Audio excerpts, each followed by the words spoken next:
ভাই যারা আছি, যে অবস্থায় আছি, লাখো মানুষের চাইতো লাখো গুণ ভালো আছি, কোটি মানুষের চাইতো কোটি গুণে ভালো আছি। এই সুস্থ জীবনের মূল্যায়ন করি। যুবক, নওজোয়ান, তাগড়া, যাদের পথ চললে বাতাস শো শো করে আওয়াজ করে, এই তুমিও শোনো, তোমার এই সুস্থতাকে কাজে লাগাও, এই যৌবনকে কাজে লাগাও, এই স্পিরিটকে আল্লাহর জন্য ব্যয় করে দাও। মরলেও শহীদ, বাঁচলেও শহীদ, মরলেও সফল, বাঁচলেও সফল। ঠিক না বেটি? কথা বলেন। রাজি আছে তো ইনশাআল্লাহ? মূল্যায়ন করব।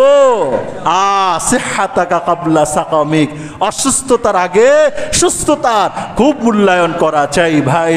আল্লাহর কাছে তো বেশি বেশি দোয়া, আয় আল্লাহ আমাকে সুস্থ রেখেছেন, এই হাত গুনাহের কাজে কেন যায়, মুখ গুনাহের কাজে কেন যায়? এই সুস্থ হাতটাকে আপনার কাজেই লাগান, সুস্থ মুখটাকে আপনার কাজেই লাগান, এই দেহটা আপাত মস্তক বডিটা আপনার কাজেই লাগান।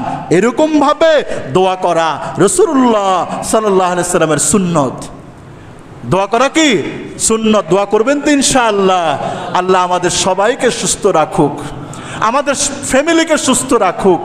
আল্লাহ তাআলা যারা অসুস্থ আছে সবাইকে সুস্থ দীর্ঘ নেক হায়াত নসিব করুক।